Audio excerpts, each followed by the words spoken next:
Hey, business builders. A few years ago, I was sitting in my truck, it was right when I started my business, and I got a phone call from somebody who found me on LinkedIn. It was a guy named Eric Pauly. And at that time, I was really focused on how to hire stronger salespeople. In fact, I had a little offshoot of Herring Coach called strongersalespeople.com, which is no longer in existence. But Eric called me because he was leaving a big major roofing company and was going off to start his own roofing business and was looking for how to hire the best salespeople using the most relevant tools at that time.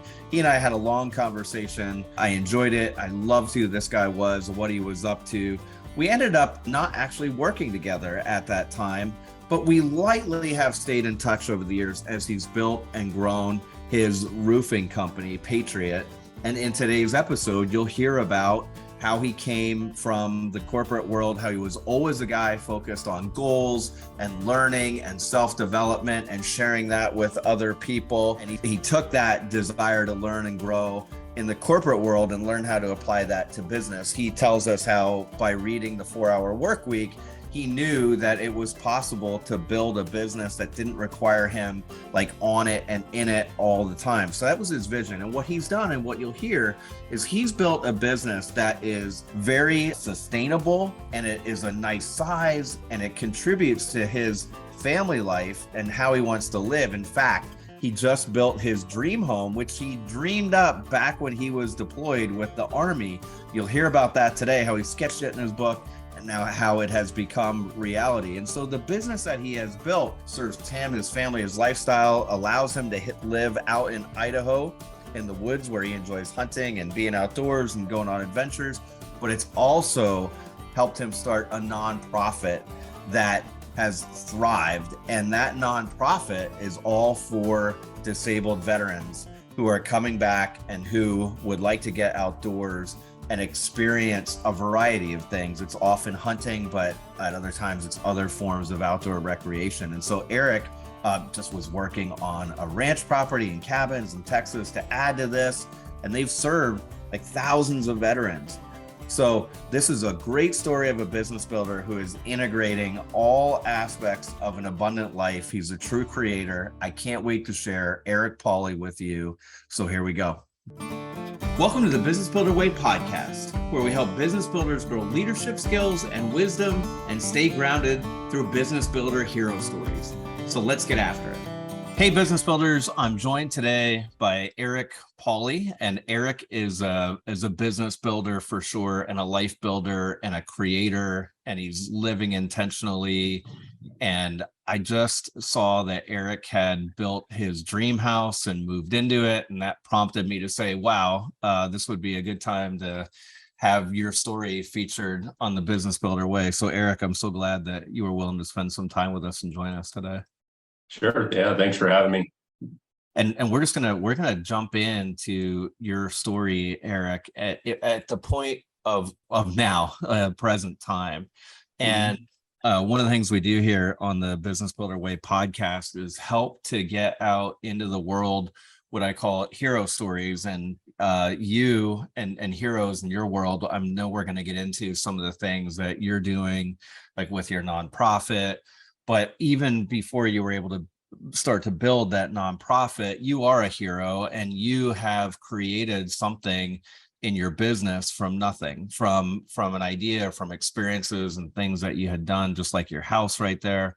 So I'd like to drop in and have you tell us a little bit about this harmonized, maybe sometimes it doesn't always feel harmonized, but you've really integrated business, nonprofit, family, house. So can you tell us a bit about where are you coming to us from and what is it that you're building? Yeah. And I think, well, first of all, I'd say I don't know that anything I've done is really is extraordinary in any way other than I just followed through, to be honest. I mean, I think everyone has the opportunities to do the types of things that I've done.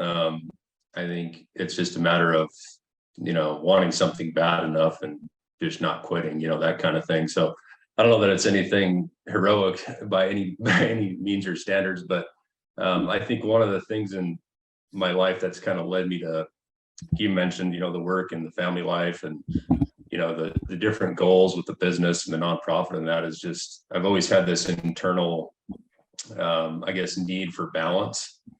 And I feel when one thing gets too prominent, there's kind of a stress level that builds in me that I feel like I have to offset it with the other priorities in my life, which can be difficult at times if you think of it in terms of the here and now, because if you don't focus on priorities, then they don't get done. So you can't obviously do everything halfway, otherwise nothing gets done. But I think of it more in terms of a long-term type balance.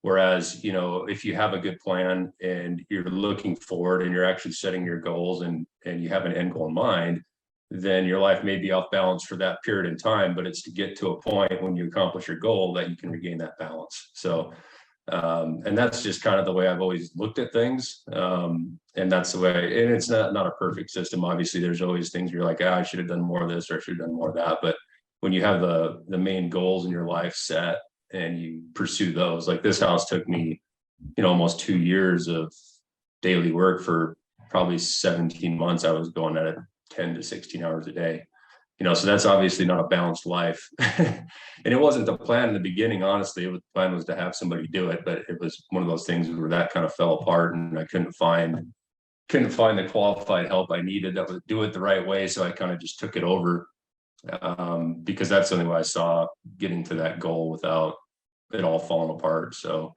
but I guess that's kind of the root of everything I do, is just trying to keep some sort of balance, as the end goal with what you're doing between, the secular and the personal life and family and, community work and nonprofit and that type of thing.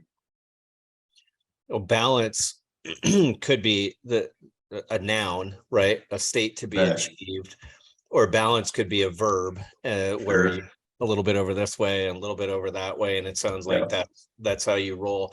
So what is your business? Let's like kind of parse it out a little bit. Started a business in 2017. Mm-hmm. And so what is that business and what does that look like today? You're going to keep building, but what does it look like today? Yeah, so I started Patriot Roofing. So let's take a step backwards. I worked for a big national roofing corporation for years, like 18 years, and built a couple of offices for them, in the region in the Northwest and Intermountain West. And really just started becoming really frustrated with how that kind of corporate mentality, and I've seen it in other businesses as well, but it's just numbers driven. Everything's run by a spreadsheet, it's people are commodities, and you just kind of squeeze everything you can out of whatever resources you have and move on to the next thing. And I just saw it as it seemed like a huge waste, and it was a big, very successful company, but it's like you're squeezing these people down to nothing and then discarding them and starting all over again. And I'm like, it's just it just doesn't, my internal morals and stuff, it doesn't follow with what, I would like, how I would like to treat people. But the other side of it is, it's like that company couldn't understand how much money was being wasted by taking someone that was already doing their job well, just treating them a little bit better. You gain more dollars than you do discarding that guy and then starting the process all over again. And, a 1 year onboarding to figure out if they can even do the job. And then takes 2 years to get back to where you were with the other guy, And so I tried to kind of come with different approaches, and I wrote kind of business plans for my regions and said, this is a tactic I want to take. As a very kind of old school company, single ownership, 1960s management mentality, that type of thing, where like they should be grateful to be working here, that kind of thing. I'm like, that's just not the way things work anymore. Right. So at the end of it, I basically said, look, I have 3 options. I was traveling every week.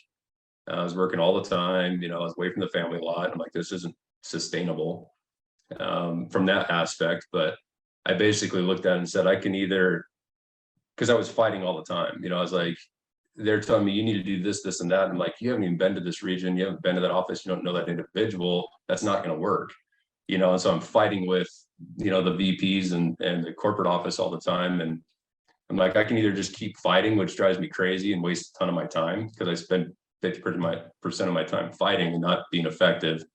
or I can be like the company had a lot of that middle management that was just yes men. They just, whatever you say is what I repeat. And if it falls apart, it falls apart. And it just doesn't matter going to the next thing, which just completely disengages you from everything you're doing. Or you can just quit, you can leave that behind and start something else. And so at the end, that's the decision I made. So, and really there's a lot of valuable lessons. I learned a lot in that organization about how to build an office in a business and how to scale, which I think is probably one of the hardest things that entrepreneurs and small business owners deal with. They don't have that experience on scaling. It really kind of can screw up their business early on. So started that business, learned what not to do, some what to do, and really just started out from the beginning with a process that I kind of designed myself just to fill the needs that I believe were there, and also how to really treat employees and customers different and run a business based on those relationships and not just on the bottom line. And that that is Patriot Roofing and Construction, right? Correct. Yeah, that's Patriot Roofing. So. Started in May of 2017, and so a little bit over, well, 5.5 years, right? Roughly. Yeah. And what does the company look like now in terms of where do you operate? What kind of, probably shouldn't ask too many questions, right? But where do you operate? What kind of work do you do? And about how many employees do you have? What does the business look like? Sure. And so we operate out of Draper, Utah, and we do work all over Utah. We do some up in Idaho now because I live up here in Southeast Idaho. That's where I built my house. So I have my business down there and I live up here. So we've done some work up here a little bit too. It kind of depends on the market. And we're, $3 million last year. It'll probably be a little bit less this year. And this is kind of, I guess, where my business philosophy differs from a lot of entrepreneurs and small business owners. Is I look at it like, I don't want to build an empire. I don't need a $10 million shop. I don't need all the overhead that comes with it. I kind of learned that fine line when I was with the other organization on, you get to a certain point, you can operate up to a certain level with kind of minimal overhead, minimal people, which, to be honest, people are your biggest liability and your biggest asset. But it's just the stuff that you have to deal with. It's a lot of a time suck, the more people you get. And so I built a core of really good people and paid them really well and value their input and their ideas and let them enact things. But I try to make most things process driven to kind of handle 90% of the problems. And that way it makes it easier for everyone to do their job.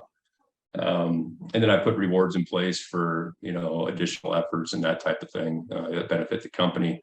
So, I don't know that I really want to get much bigger than that. I've kind of found you go to that $4 or $5 million and you have to have kind of middle management, intermediate stuff. And, you look at, if I'm doing $3 million and making 500 grand a year, if I go to $5 million, I'm not making that same amount per million, because you have to add that whole additional layer of overhead, which the overhead is money, but it's also time.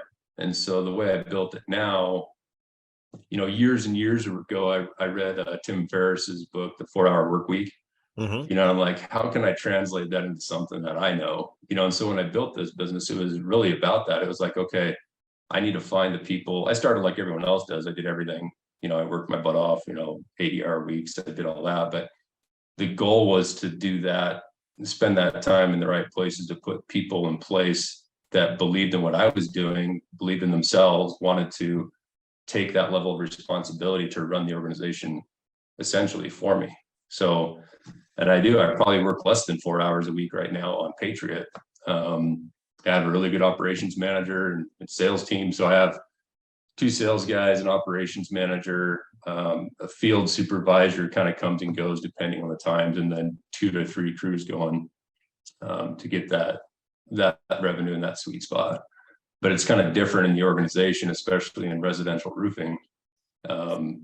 You look, a lot of these guys, I go to some of these NRCA meetings from time to time, the National Roofing Contractors Association, and the guys that are at the meetings are the owners of the company, and they're talking about things that they are doing specifically on roofs and ordering materials and stuff. They're still doing the day-to-day minutia, the company, and they're successful, but Mhm. you hear small business owners and contractors especially talk about how, owning a business is, they runs them ragged. They're doing 80 hours a week. They don't have time for anything else. It's kind of the poor me type thing. It's like, well, it's on you because you're not building a team to do that stuff for you.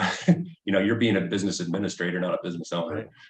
And so it's from the very beginning, I had that goal in mind. And it took me about a year to get to where I had good people in place where I could do that. It's interesting. One of the things as you were saying that, how you go to these meetings and people talk about all the work that they're doing, I think sometimes business owners, founders wear that as like a badge of honor, how busy they Yeah. are, how Mhm. covered up they are. And you, I'm going to be like kind of judgmental here and in a good way, I hope. And for those not watching YouTube, but on the Audible version, we're going to talk a bit about like your military history, your nonprofit, and you're an outdoors guy, and you're sitting in front of me. And for those not watching, you're like kind of stereotypical like Northwest Idaho woodsman guy. You got this beard and Right. build a house yourself. So you're a, what I would say, a competitive, a high performing person, or a kind of tough guy, self-sufficient. And yet you don't need to wear that as a badge of honor. This whole busy, like you take great pride in that you built something with wonderful people that is going and self-sufficient and no Right. honor in busyness. Well, and really what it is, I think people can't be truly honest with themselves. I think it's a big issue with society in general today. I'm not trying to judge people, but if you really self-evaluate, like, why are you doing that? Are you doing it for the badge of honor, for bragging rights? Are you doing it because, you're an insecurity where you need to have that? Are you doing it because you don't have anything else in your life? And if you weren't doing it, then you'd feel lost, It's kind of like the retirement syndrome. People work, 20 years doing the same job for 8 or 10 hours a day. And then when they retire, they fall apart, they're like, I don't have anything else outside of this, so part of it is a self-reflection, I think. And I've never really had an issue with having not enough stuff to do. I mean, I'll go all day. I mean, there's plenty of stuff that I have to do between hobbies and work and the nonprofit and all that. So I've never had a shortage of things to do, but it's a matter of, I guess, a self-identity type of thing. And people identify themselves with something and they can't let that go. Instead of looking at, well, if I had free time, what else? What's the next step? Like, what could I be doing better or more, or for myself or my family or community or whatever? And they never get past that ledge. They just kind of keep going on that track. But then it's funny because it's like a self-identity, but then it's also something they complain about, So Right. It kind of goes both ways, it's like you're in control, right? And it's not even if you own your own business, it's the same way if you work for someone, you still have that control. And I worked for a big corporation for years and I ran that crazy schedule, but I also said, this isn't long-term what I want to do. So everybody has the ability to change, whether it's go to another organization that fits your ideals or start your own company or whatever. Nice. And how old are you? How old am I? 46. My wife funny. usually has to remind me. I one time thought for a whole year that I was 37, I think. And then at my birthday, my wife told me that I was having my 37th. And I was like, you're right. I just got a year back. I usually lose one. I'm like, oh, I thought I was a year younger. Oh, the wrong way, the other way. Maybe it's just another day. Like, my wife's, what do you want to do with your birthday? And I'm like, it's just another day. And like, just keep doing what we do.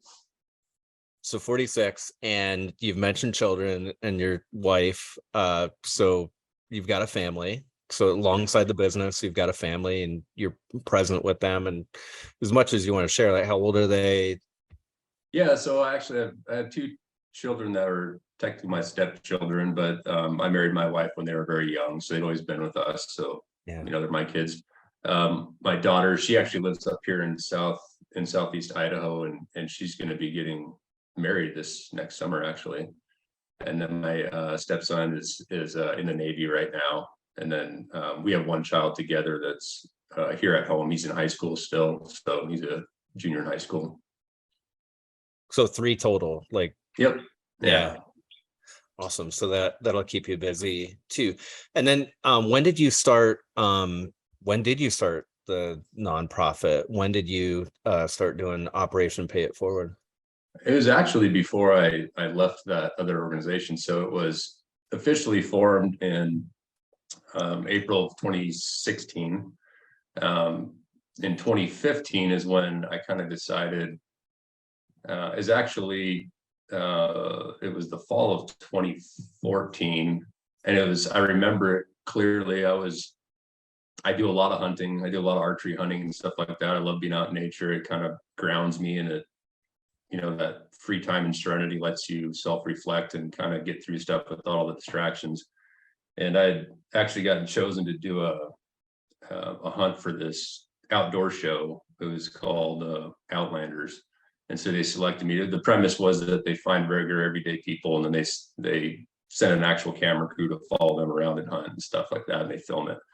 It was just a single episode, but I did it up here in Southeast Idaho. It was a bear hunt, and I remember driving home and thinking, man, I'm just so lucky to be able to do this stuff. It was just a cool experience, and just to be able to go out and hunt whenever I want to, whenever I have free time, that kind of thing. And started thinking about, and this was in 2014, the fall of 2014, or no, it was the spring of 2015. Sorry, it was a spring hunt. So 2015, and at the same time, I'm seeing all this stuff on the news, and all these guys coming back from Afghanistan and Iraq, just, so many IEDs, so many brain injuries, so many guys getting blown up, and the medical advances that we have now compared to past wars are great, saving lives, but it also leaves a lot of mangled, soldiers coming back and having to deal with that kind of thing. And to be quite honest, the VA and the government itself, I mean, they spend millions and millions of dollars training us to do our jobs, to be able to fight and overtake the enemy, or to do your specific technical job or whatever. There's $0 for training you to become a civilian again and how to come back out of that. So, Right. And I was it bothered me for a while, and seeing, and hearing, the guys and gals are committing suicide, and, they're losing way more over here than we did over there. And, it's just frustrating. It makes you angry. And, on that drive, I was like, I can just sit here and be pissed off. If I'm really this upset about this, which I am, I'm like, I can sit here and be pissed off, or I can do something about it. And so I just kind of came up with, the things that I enjoy, and the things that give me peace, and the ability to reflect, and that kind of thing, like hunting in the outdoors and that kind of stuff. I was like, well, I'm just going to go find a veteran that needs something like this, that's struggling, and I'll just get them out on a hunt, and we'll figure it out and spend some time. And, and one of the things you really miss from serving is the camaraderie. You're with these individuals, the people in your unit, day in, day out, 24 hours a day. A lot of times you're sleeping in a cot or a hole right next to them, and then when somebody gets out, they're just poof, they're gone, and then it's just gone. You go from that entire support structure, like your only support structure really, and then it's just gone. So that camaraderie of just veterans being together in a place where you don't have the distractions, you don't have the anxiety of being in public and all the things going on, that kind of stuff is just a huge benefit in itself. Whether we always talk about, like with the nonprofit, going on a hunt or fishing trip or whatever, that's just the carrot we dangle. The benefit is being in the outdoors with other veterans, so anyways, I kind of put this together. I found a veteran that had recently gone through a leg amputation surgery. He had actually been medically discharged a couple years before, but went through, I think it was like 8 different limb salvage surgeries, had a bunch of nerve damage, and finally they took his leg off above the knee. And so I reached out to him and said, hey man, are you up for something like this? And he's like, yeah. This was in April, and we did the hunt in October. So during that time, we were talking, chatting, texting every day. I went down to Texas to meet him, and we hung out for a while, and I basically just said, well, I've got this Facebook thing with all these people that are friends, and I'm like, I'm just gonna reach out to everybody and see who's in to help me, because my goal was to make sure that it wasn't a one and done thing. It's like doing a nice weekend thing, that's cool, but if you come back and you can't do it again, what good are you really doing? Sure. So really just reached out and asked for donations for everything that they would need, that individual would need to, to do that again over and over with his family or other veterans and that type of thing. So, we got rifles, or a rifle, ammunition, camping gear, cots, tent, wall tent, all the camp cook setup stuff, sleeping bag. I mean, everything I was able to get donated. And what really blew me away was, and I think this is common amongst most veterans, is you're kind of trained this way, is that this is your service, you signed up for this is your duty, and it is. You don't expect anything from it. There is no, and that's why a lot of times if you say, someone says thank you for your service, you just kind of get, oh, thanks, and they just kind of it almost like an uncomfortable thing. But it amazed me. I'd never really thought about it, I guess, and I never really considered it. It amazed me how many everyday people love our veterans enough. And it really showed when I did that, because there were so many people that didn't know me from Adam. They were like, I'm in, what do you need? And I'm like, wow, these people really care, And it was one of those eye-opening things for me. So, that was in 2015 with that veteran. We were out there, and it was kind of crazy because it was a huge buildup to this type of thing. And originally I wasn't planning on doing a nonprofit. My thought process was, I'll do this once a year, and I'll document how I did it and kind of create an SOP and kind of put it out there so other people can do it. Right.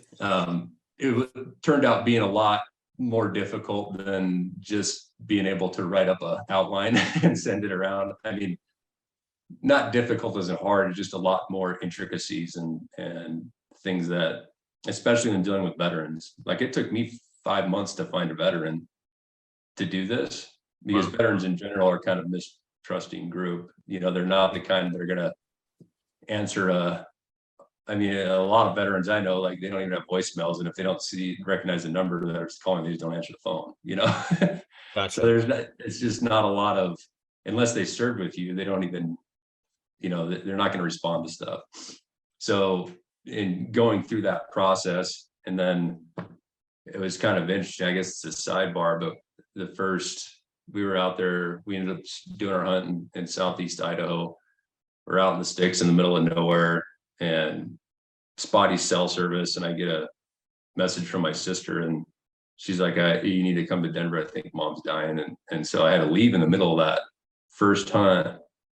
I had to fly down to Denver, and my mom had passed that next day. And I had been talking to her because she had been living with me for quite a while about this whole thing. And I knew she would want me to kind of continue through, because this was like your mom. Yeah. She would want me to keep going. So I basically went down there and said bye to my mom and flew back up, and we continued the event. And then it was a 2-week deal. So towards the end of it, just that individual really opened up to me and said, you don't know what this has done for me, just to have an opportunity to, one, work towards a goal, because this was coming up, and he had to go through all his rehab and, all that stuff to be able to do this. And two, to be able to overcome whatever limitations you think you have. When he told me when he got his prosthetic, they're like, okay, you'll only be able to stand on this for like an hour a day, and then you'll have to be in a wheelchair. You can't do this, you can't do that, you can't. They say the same thing with PTSD. Guys that suffer from PTSD, they tell them you can't be around this, you can't be around these triggers, you can't do this, you can't do that, you can't do that. And so there's a lot of, you get told you can't for so long, and when we take them, I was like, look, you can, it's just going to be different. Like, you may not be able to walk up that mountain as fast as I can. You can, it won't be the same speed, but we can still do it. Right. It's just a matter of effort, and if you're willing to put the effort in, you can get it. And so it's kind of just redefining those limitations that they think they have. And so he expressed how much all that meant to him. And he's like, we got to figure out a way how to keep this going. And so I remember it was that night sitting outside the tent, we were sharing a cigar, and basically said, all right, I'll form this. If you're with me, we'll do this, and I'll figure out. I've never formed a nonprofit. I was like, I'll figure it out and we'll get it going. So that was, spring of 2016 is when we formalized it. Is he still working with you?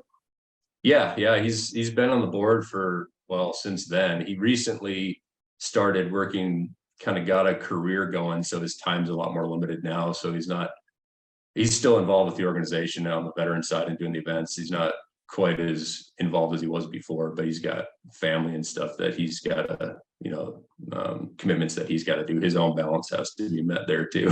For a long time, it was his full-time job, and he was doing Operation Pay It Forward stuff for 60 hours a week, engaging with veterans, taking them out, working on the board, all that type of stuff. So he's a huge part of it, and still is.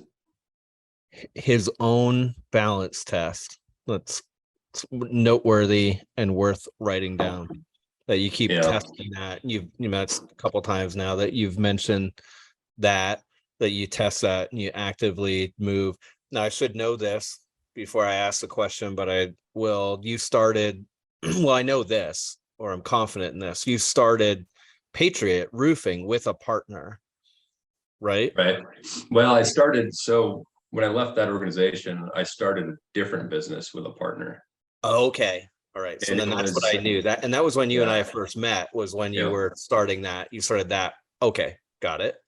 Yeah, that was in 2016, and that didn't end up working out. We had different philosophies. He actually worked for that other corporation too. He was on the operation side, I was on the sales side. That's what I remembered. And we both had the same kind of, we both talked about the same type of things that we weren't happy with in that organization. So, and then when we started our own company together, I saw him, he kind of gravitated back towards that same type of ideology and stuff. So we butted heads a lot.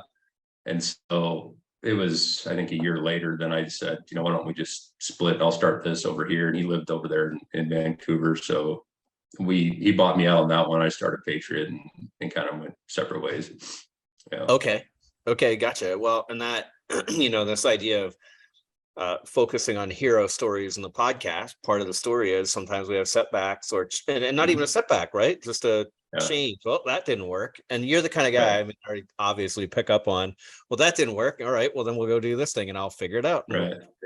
And do it again. Well, and it's a perception thing, right? Because it's like, I look at those things as it's just another step to get to your goal instead of a fail.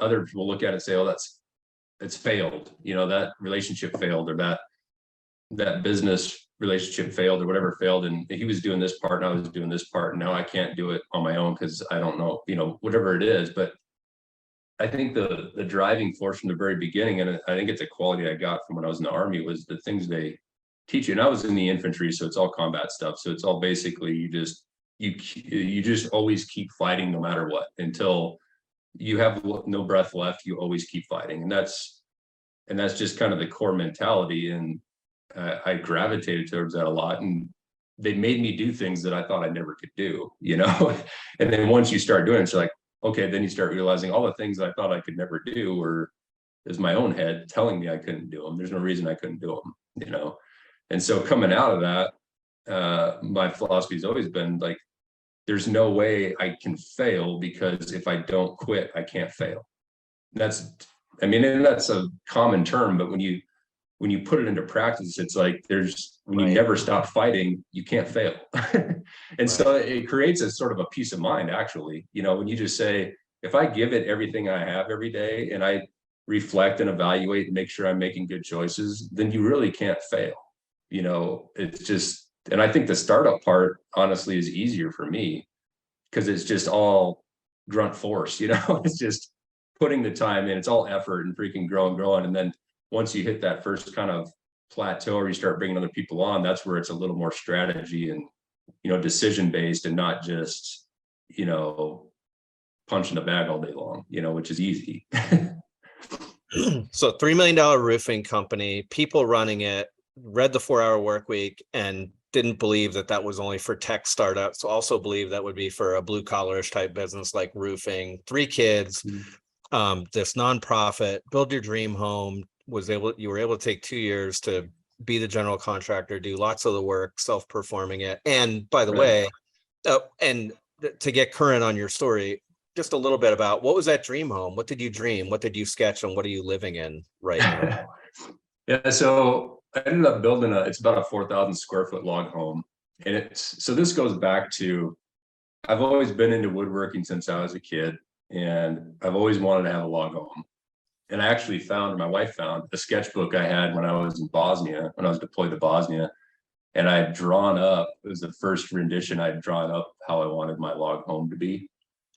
And it was in 97. And we just found it. It was funny how many of the details of this house actually coincided with that first drawing I did in 97.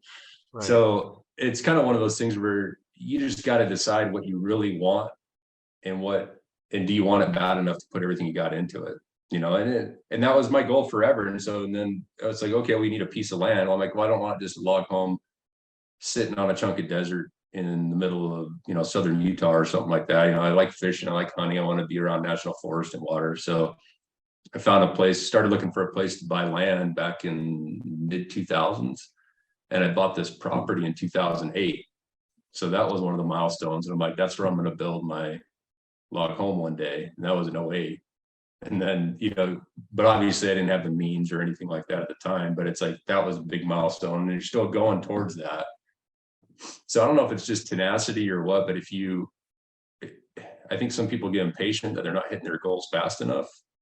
But where I look at it, like, as long as you're kind of directing everything you're doing towards that, it doesn't matter if you're going an inch a day or a mile a day, you know, eventually you get there. And that's progress.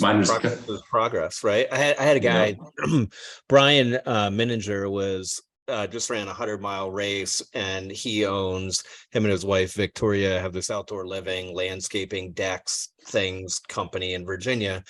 And one of the things he said during the 100-mile race is that progress is progress. And see, like, you got to remember that progress is progress. You're not running the whole time when you're doing a race like that. Race is kind of a misnomer. You're not sprinting for 100 miles. Yeah. And that's kind of the way I look at it is, and I think some people, they just don't have I don't know what it is. You know, you try to evaluate it. If they just get distracted or their priorities shift, which happens over time. And that's, as long as and that's my measuring mark, right? If you keep working towards something, then that's a huge life priority, you know. If it's just and there's some things that you'll give up on, you know. I mean, there's something that may be a priority, a smaller priority at a time in your life, and you might just be like, look, it's not worth the time, the money, the whatever, to get the benefit that I'm going to get out of that, you know. And you readjust, you know.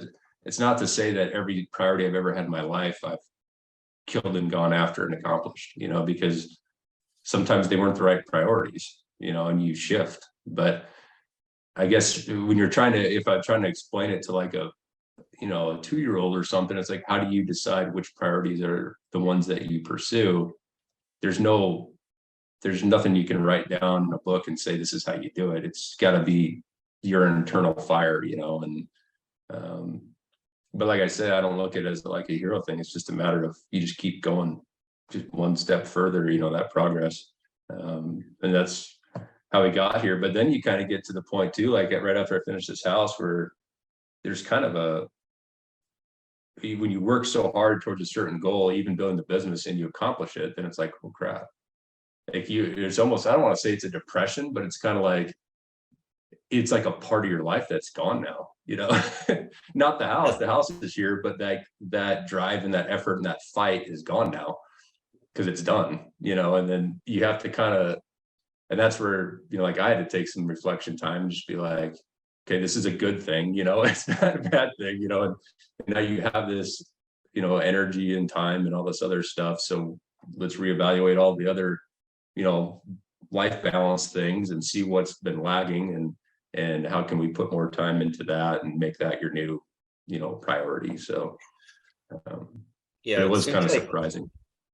So, well, and I've heard a lot of that. You remind me of other people I work with that are, society would call high performers, and you are creators, and you finish something and then naturally there's like a lull afterwards. And it seems like you've done a lot of internal work on that. It's not the first time it has happened to you. You'll think of something else. I was thinking this sketchbook you have is kind of magical, right? So what's next in the sketchbook? Or you may have some other, maybe it's not the same sketchbook that your wife found, but you're sketching something else. And that's okay. Like, we don't want to make that wrong either. There is no Right. the only destination is the grave, right? At least Yeah. on this side of the whole equation, depending on what you think. So, Well, and I think it was a long time ago when I worked for that corporation, and I've always been a all out work anybody, and that's kind of how I moved up quickly through that corporation. I started as a laborer, right out of the army, and I was throwing trash for roofing crews, and when I left, I was VP of sales for 2 regions. But when I went there, I was like, there's no one that's going to outwork me, and I'm like, I'll do the job that they're telling me to do that should take this whole day. I'll do it in half a day. And then I'll tell them what's next, and that's how I've always done everything. That's how I've gotten to where I'm at. I didn't have college education, I went to the army instead of school, but I developed critical thinking skills early on. And from whatever, I don't know, just I've always looked at things and tried to identify like root causes of problems and possible solutions and evaluate ever since I was a kid. And I think critical thinking skills are kind of, probably what make most people successful that are in, like you said, that high performing area. But to be able to evaluate something objectively and be able to find the solutions and effectiveness and efficiency and move on. But then when I got to, older and I started having a family and stuff, it's like, okay, yeah, I could do this all day. And I got pride from it. It's kind of that whole, I'm going to do 80 hours a week and this is who I am. And that gives you pride in what you're doing.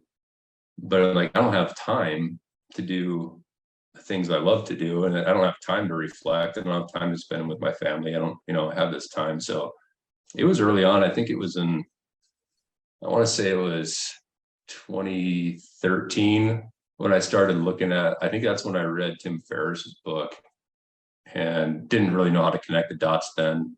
But as I started thinking in that mindset, it's like how do I make this translate over to construction? There's no way. This is tech industry, or this was supplements, going through distribution centers and packaging places and online sales. And I didn't have any of that experience. And but as I went through it, I kept that in my mind as I went through my, my daily job and everything I was doing. I was like, well, you could do this if you found someone that could do this for you.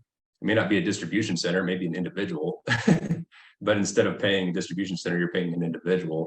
If you find the right individual and treat them well, you kind of create the same thing. And so that's how I started piecing it together, through that time. But it took time. I just wanted to make sure that, I think a lot of it's just impatience. People are like, okay, I got an idea, I'm going to run with it. It's like you really hadn't thought it through. And then you're kind of, I don't want to say dooming yourself to failure. And some people do that really well. They have an idea and they just run with it and they're freaking golden. There's tons of success stories that way. I'm not that way. I'm a little bit more of a thinker, and I need to know, kind of have a few steps planned out before I start running into it. But yeah, I think it's just a matter of kind of taking what you need from experiences from others and your work experience, and people, that complain about the stuff they have to do at work and stuff like that. It's like, well, look at it and why do you have to do that, and do a root cause analysis and find a solution. And if that company doesn't take that solution, start building your own set of solutions so that you can go do it on your own down the road. And that's kind of what I did. So 4,000 square foot house, log home, build it on your own. And two other things about like the way things are and what you've created. One is, I'm curious about, so what kind of hunting trips have you done this year? And then dealing with the operation Pay It Forward. And you mentioned like starting off with that one person, and now you mentioned he's on the board of directors. So there's a little bit more to fill in about how things are on that. So let's do the fun stuff. The hunting and fishing trips. Tell us some good stuff. Yeah, that's actually been probably one of the hardest things through this house build, is I really didn't have time to do a lot of that. And I can show you guys, this is my view out the window, but I don't know if you can see it, but the river. I see the snow is coming up, and I can see the porch a little bit.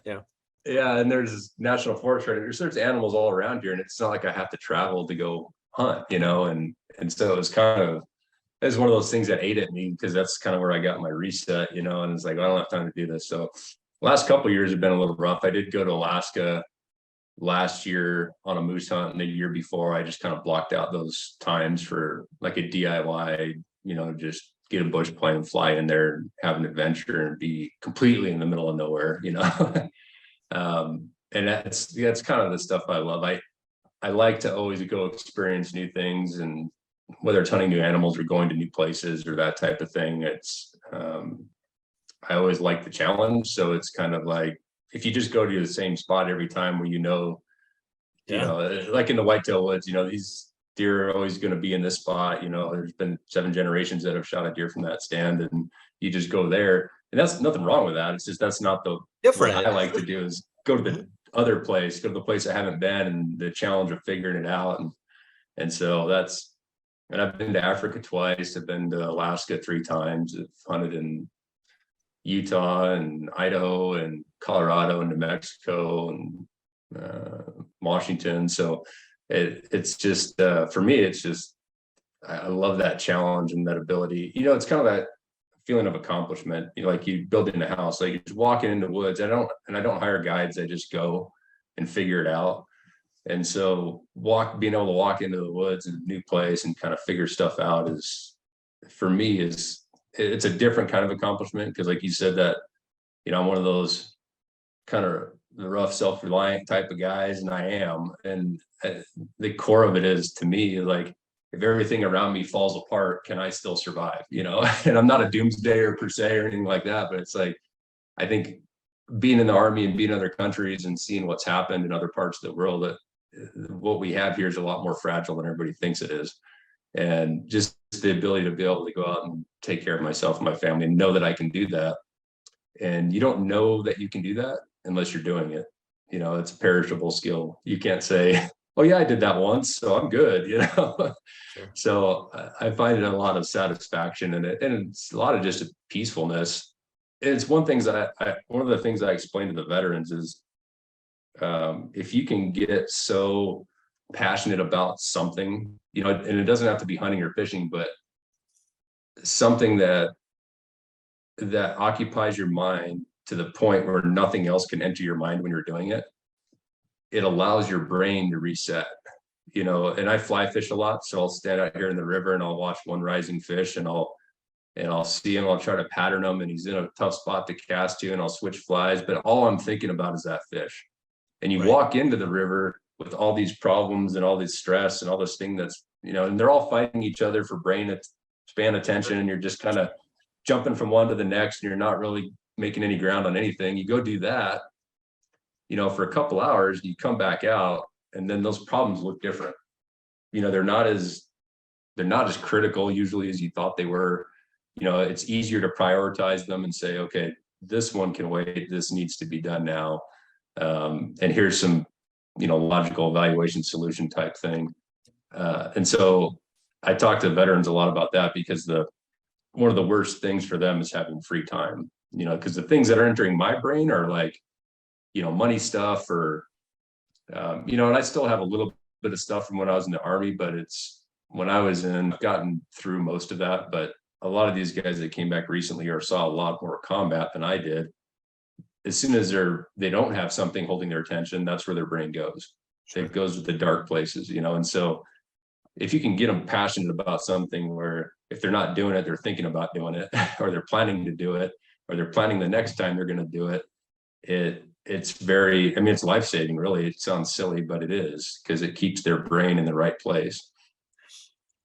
Makes perfect sense. And there's so many people that I think of that will love your story, and that some of them you'd really like to connect with. And then there's conversations I've had in the past that tie in. Like, there's a guy that owned, we just released his podcast last week. His name's Pete Clare, and he's in upstate New York. He built a hunting lodge up there in the middle of New York, where people said you couldn't have a hunting lodge. And him and his wife hand built this lodge out of logs that they cut on the state forest, not the national forest. Nice. And when I was talking with him, he said to me about people coming there to hunt with him in turkey trot. And he said, everybody needs something to look forward to. And that's the act of looking forward to something, is the act of focusing our brain on that rather than whatever else we might focus on. So it makes perfect sense. Tell Yeah. me, tell us about, so how has Operation Pay It Forward evolved and what does that look like now? Right. So we started out with you have to have 4 people on a board to start the organization. So I reached out to some people, and some of them I didn't really even know that well, but had good skill sets that I knew I needed.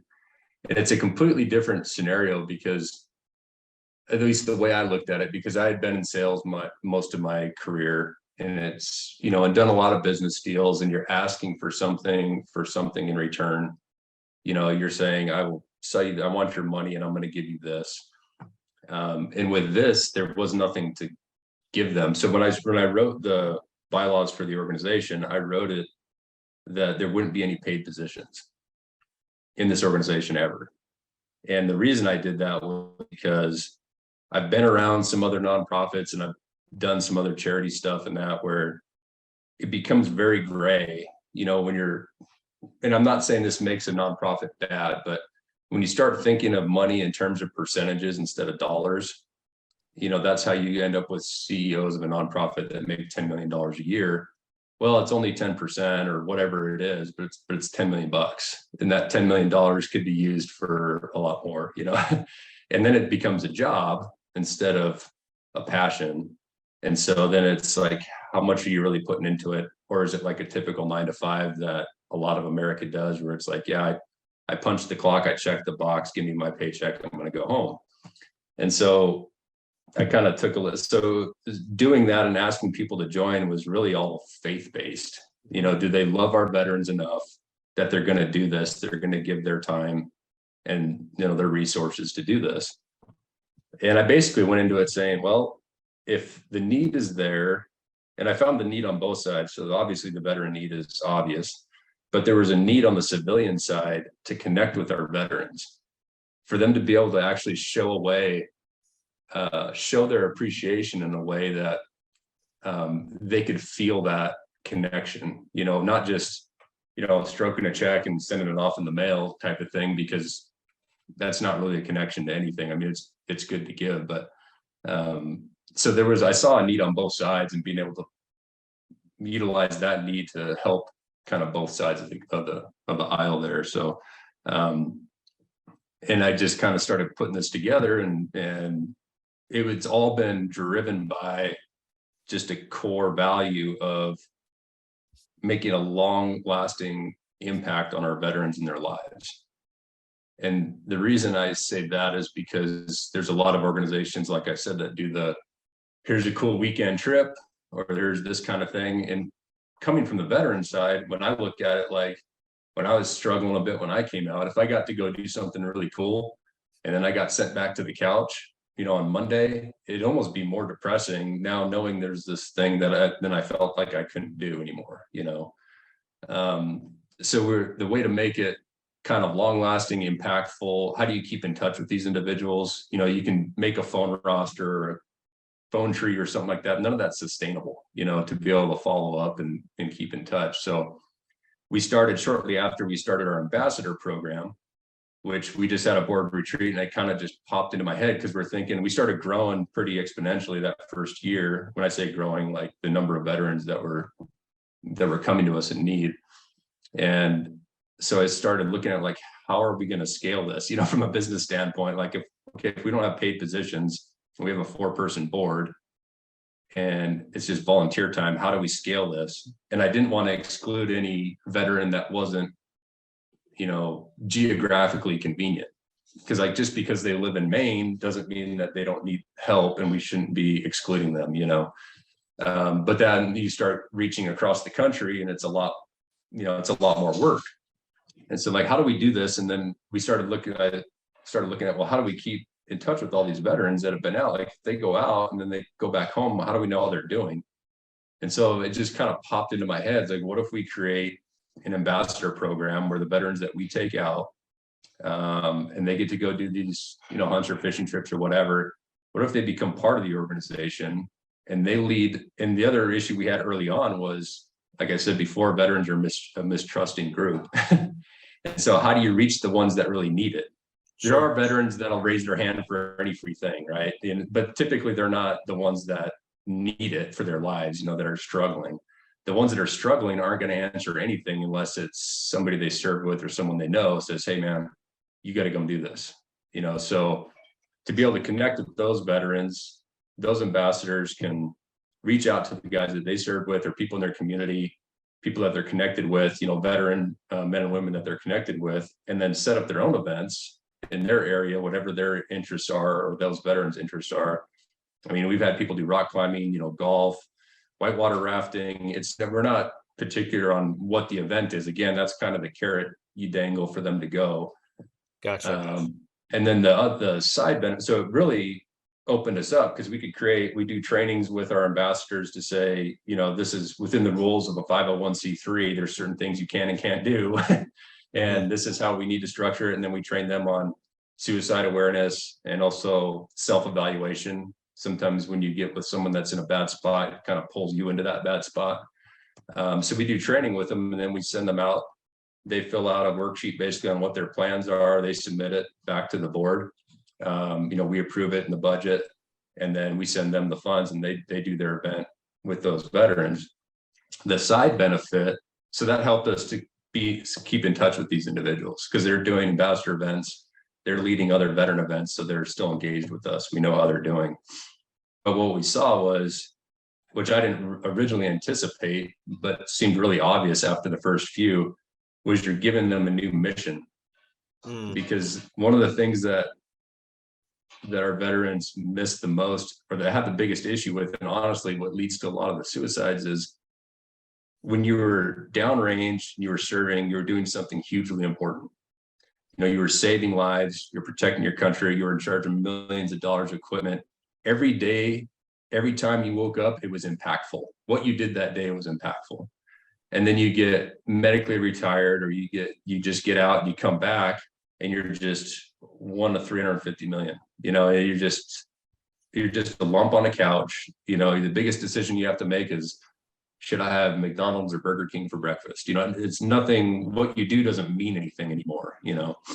So being able to have these veterans then be ambassadors and help save other veterans, that gave them a new mission in life, you know, in their civilian lives. And a lot of these guys are medically retired. So a lot of them don't have jobs, or if they do, they don't necessarily have to have jobs. You're being compensated, they have disability ratings, that kind of thing. So having them be able to help other veterans, and it also helps them heal. In fact, our co-founder, the guy I was talking about earlier, he called it healing through helping. Because when you start getting apathetic or like, poor me, or, you know, it's like, man, this sucks that I have to this or that after that or this whatever. And then you go out with some other veterans and you see guys that are either struggling more than you, or they're those that are maybe missing limbs and they're doing it. And then you kind of, it's a little bit of a perception check, you know, where it's like, maybe my life isn't that bad, you know? So it just kind of rounded out the whole scenario. So it's been going really well. I think this is in 22, we're going into our 7th year, I think. So, and then as far as funding goes, the other thing I didn't want to get into is I started looking at the big corporate funding and all that kind of stuff to make all this money. And I found that when you get into that arena, they want to influence what you're doing. Sure. You know, it's like, I don't want my money attached to this if you're going hunting, or if you've got firearms or black colored rifles or whatever it is, you know. And I'm like, I'm not going to let our donors dictate what we're doing. The veterans are going to dictate what needs to be done, you know. So we ended up building just a really good core group of really good individuals. So almost all of our funding comes from private donations. We do a couple banquets each year, and we do some live auctions, and some very generous people show up and spend a lot of money on stuff. And that's how we fund our organization. So it's been, again, to me, from a business standpoint, it's like, none of this should have worked. Like this shouldn't have worked. Like this shouldn't have just gone like this. So it's kind of more of a faith-based, like the need was there and it's working. So there's going to be a mechanism to fund it. And so it just kind of happened. It's not about numbers at all, but to get a sense for where you're at, like how many veterans participated in the last year. So we do in this year, this calendar year, where I think we're at like 1,600. Whoa. So I expected you to 1,600 veterans in this thing that you weren't sure it was going to work. Right. in 7 years. Yeah, I think we're at like 6,800 or something like that in 7 years. I mean, the first year we did like 100, you know, and it kind of has snowballed from there. And it's kind of crazy because that when we started the ambassador program, there was just exponential growth, because then we have 70 ambassadors right now, and they're all over the country, and they're all doing, you know, some of them are doing one event a year, some of them are doing 6 or 8, and they're taking 4 to 6 other vets with them. And then the board's still doing board run events. We still do our get-togethers with our veterans, and a lot of those numbers aren't all brand new veterans. You know, a lot of this is, we've had individuals that have gone through the program, haven't really wanted to become ambassador, but then we get word that they're kind of starting to slip and they're getting in a bad spot. So we make sure we grab them, get them back out, and make sure they're in a good spot. So some of it's repeat type stuff, but when we look at it, just the number of veterans every year that have been out and on a program or event. So at Patriot Roofing, you have a staff, but you're still the CEO, and I guess, and over here at Operation Pay It Forward, you still have a prominent role, but you're all these things are like building it, trusting other people. How do you lead at Patriot? What is that like? What are your hours like? What are the kind of things you're doing? And then how do you impactfully lead and allow it to take the direction it's supposed to go at Operation Pay It Forward? How do you show up? How are you being in those two worlds? So in the Patriot Roofing side of things, really most of my time was spent up front with the individual that I hired for an operations manager. And when I hired him, I said, look, I'm not looking for someone to run my crews and order materials. I'm looking for someone to run the business. I don't want to run the business day to day, you know, and I will train you exactly how I want that done. But I will compensate you for it well, you know, if you do it. And if you look at it like it's your business and you look out for me and the organization. And I went through 3 or 4 individuals that I kind of ran that same speech, and they ended up being gone in a couple of months because it just wasn't going to happen, you know? So it's more of and again, like I said, setting up kind of processes or SOPs. You know, one of the things I got from Tim Ferriss's book was like his distribution arm or whatever that was sending out his product. There was a automatic refund policy where if it didn't go over a certain dollar amount, just give them the money back. You know, it's like, don't squabble over the nickels and dimes, because the amount of time that you're using to do that is worth more than those nickels and dimes. So I kind of did the same thing with this, and he'd been in the roofing industry for a long time, but he was in the old school way where it's like, anytime somebody says anything, you fight them on it, you know. Oh, you broke my screen, you fight them on it. That was broken before, you know, blah, blah, blah, blah, blah. And it's just like, so, you know, just kind of training them through those scenarios where it's like, when this happens, this is what I want you to do. Gotcha. And then you don't need to get me involved unless it escalates to this level. You know, I trust you, you know what you're doing, take care of the customer. And you can see that customer walk out and freaking smash a yard gnome with his baseball bat and then tell us we did it and it cost $50. Just give him the $50. I don't care, you know. So don't fight over it. Yeah, just, it doesn't matter who's right or wrong, you know. Just, I said, then I have a dollar threshold limit where, like, if it gets over this, we need to talk about it. And then if you see it going in a direction of not wanting to pay a bill or, you know, that kind of stuff, I said, you know, get me involved. But, you know, honestly, I probably involved with specific customer issues maybe 15 to 20 times a year, you know, and I've got higher level negotiating skills that I had to do back at, you know, the other company I worked for, where I can sort stuff out. So it's kind of like, I want to say it runs itself. It doesn't. My operations manager runs it, but the SOPs I put in place are kind of what runs itself. And then I kind of trained him to train the crews. Look, if you do everything really well and you go above and beyond, you can break a yard gnome and they won't care because you did such a good job. they might just say, they might not even say anything about it. You know, they might just put it in the trash can and not even tell you, you know, so that whole customer level or customer care level and quality kind of really, and he started to see that, like the more personal attention you give them, magically the less problems you have on the jobs, you know. So probably, I mean, there could be loads of questions I could ask you to unpack, but really it was, you build it, you created SOPs, you created like almost like if then flow charts for what to do, and you hired the right person, and you were also willing to say or to help the person say that you made the wrong choice with three or four people before you got to the one you have now running it, and now here you are. And then how about on Operation Pay It Forward? So Operation Pay It Forward, I'm actually a lot more involved in. I'm still the board chair and president. And I feel a responsibility kind of because it is an all volunteer organization. With Patriot Roofing, it's different because I can say, I'm compensating you well. You're making more than most people are making in your position. And I'm doing it because you're doing these things. And I want you to keep doing it, you know. On the Operation Pay It Forward side, everyone's doing it out of the good of their heart, you know, and we talk about, you know, everybody's priorities and their life balance that shifts throughout the year. And so you have individuals that may be in charge of this or that, you know, a family member dies, or, you know, they've got a kid getting married or something, you know, all the life stuff that comes up. And so basically I kind of fill in. So out of all of our board members, you know, everyone's got kind of we call them lanes, but they've got a set of responsibilities. And for me personally, I'm kind of the fill-in guy. So I'm kind of like the low man.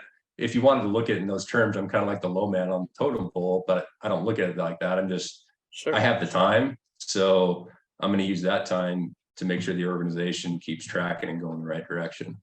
And it's more of as far as my role as a leader, it's more, I think, of an inspirational type of leadership, and because it can become a grind. You do anything too much and it can become a grind, you know, and kind of keeping that presence of mind of what we're really doing and the impact we're really making, and sharing those stories from the veterans and stuff like that we take out with the board. Because I mean, once you get into that administrative stuff, you're not at the event, you don't get to look that guy in the eye and see and have him cheer up and thank you for what we're doing. You don't get to see that.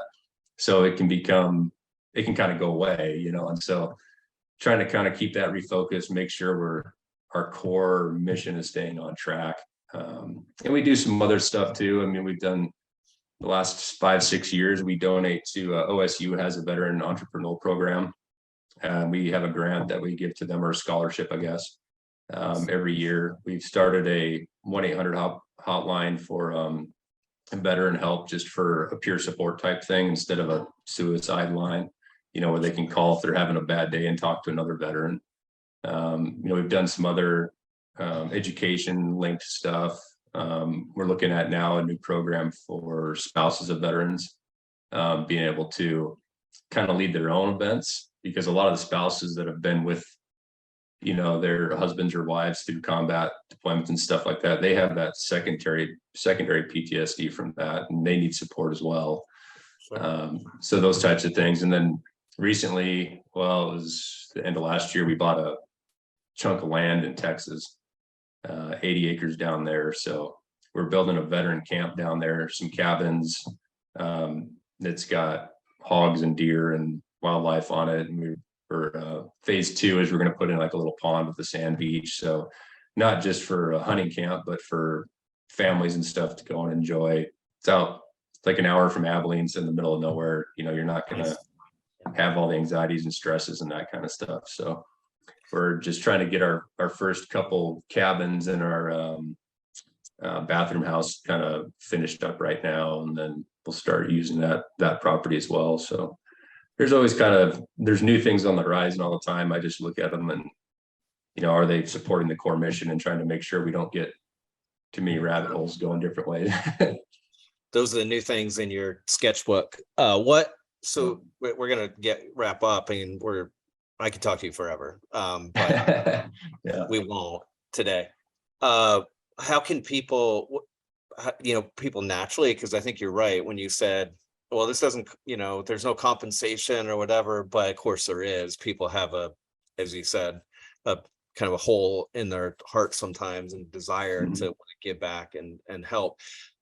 I don't know that you need help with Patriot Roofing from our listeners, but with Operation Pay It Forward, is there anything way people could help you if they feel called to, and how would they get in touch Yeah. with you?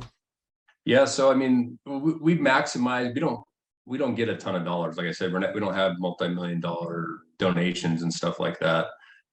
So we try to maximize our dollars as much as possible. And a lot of that is through individuals, like, hey, I've got a ranch, or I've got a hunting lodge, or whatever. I'd be happy to block out a weekend for you guys to do an event here. Or Yeah. I've got a farm, or I've got snowmobiles and the national forest is in my backyard, and I've got a cabin or a bunkhouse or something for people to stay in, that kind of stuff, which I think, you get to be personally involved. So you can kind of see that, interact with the veterans and that type of thing. The other side is, if you don't have that stuff, is just, money donations too. They do. I mean, it's, I don't want to say we're just the one that their hands out for money, but if you don't have those resources, but either one of those, you can go to our website, which is www.opif, the number 4, ourvets.org. And there's a OPIF contact for our vets. Yep. .org. Yep. And if you go there, there's a contact form, and that's the best way to get a hold of us, because otherwise you're reaching one board member and it might not be the right one, and then we're trying to pass it around. But those go to all the board members. There's a contact form on there. There's also a donate button.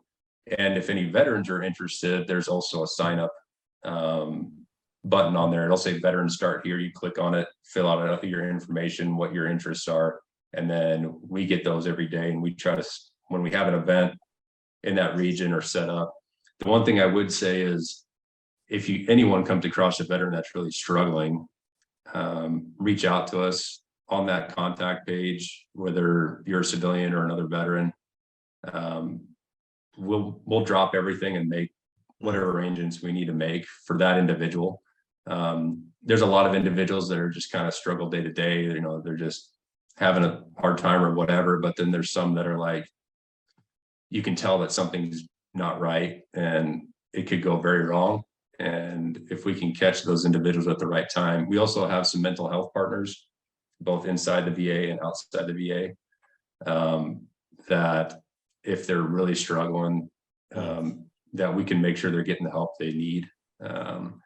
Is what it's really about, is saving lives. Not everyone can translate that from a hunting trip to saving someone's life, or a fishing trip to saving someone's life. But in the veteran mindset of things, it happens all the time.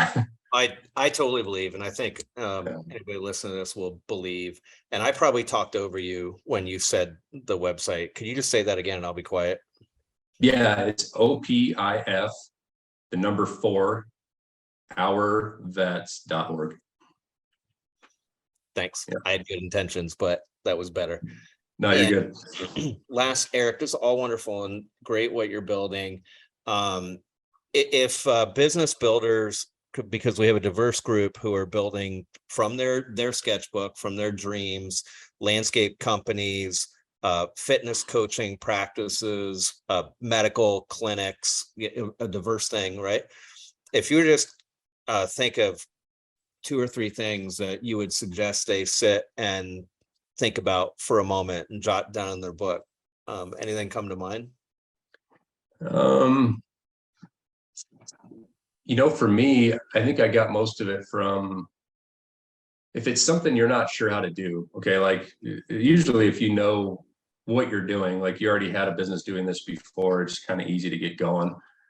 I think for me, I read a lot of business books, and there's the 4 disciplines of execution, the Covey group did, and some of those, and the part that you have to do is be able to read that stuff and read between the lines and be able to apply it to what you're trying to do. Like the 4-hour work week that's not a construction thing, but be able to take those things. Obviously everybody thinks differently. I guess the one major thing I would say is if you're really going after it and you're really committed to it, have the mindset of there's no way you can fail if you don't quit. And then be willing to do that. I had to leverage the house and all that stuff for my first SBA loan. And my wife was kind of like, well, what happens if it falls apart? I'm like, this is not an option. It's just not an option. It's not going to fall apart. It just can't. I won't let it. And so having that, I guess, that internal conviction, and I would say if you don't have that internal conviction and you can't get it, I wouldn't do it. To be honest, I wouldn't do it, because if you're not committed at that level, you are setting yourself up for failure, or for, like you said, if you leverage everything to start a business, you ruin your whole family's life. If you don't have that conviction and that drive and that willingness to throw everything you got at it, then I'd say don't do it. Great. Well, thank you for all your time. And thank you. Whole interview has been full of insights and things that people could use as encouragement on their journey. So you really brought it today, Eric. We appreciate it. And, if I can help someone, that's great. I kind of compartmentalize everything in my brain. So these are rare opportunities where I actually speak and think about all the different things at one time. It's usually, if I'm in the OPIF crowd, Operation Florida, that's, my mind is all there. If I'm in the Patriot Roofing, my mind is all there. If I'm in construction zone or the family zone. So this is kind of good for me too. It's a good therapy session for me to go through. Awesome. Well, good. I'm glad to create the space for you in that way too, Eric. Thanks. Keep going. Go get them, man. Yeah, appreciate it. Take care, Wayne. Okay. Bye-bye. Bye. Thank you for tuning into the Business Builder Way podcast. If this episode spoke to you, click that subscribe button and share it with a friend. That's how this message gets out into the world. If it is helpful for us to have a short conversation, I'd love to do that. Send me an email at wayne@businessbuildercamp.com.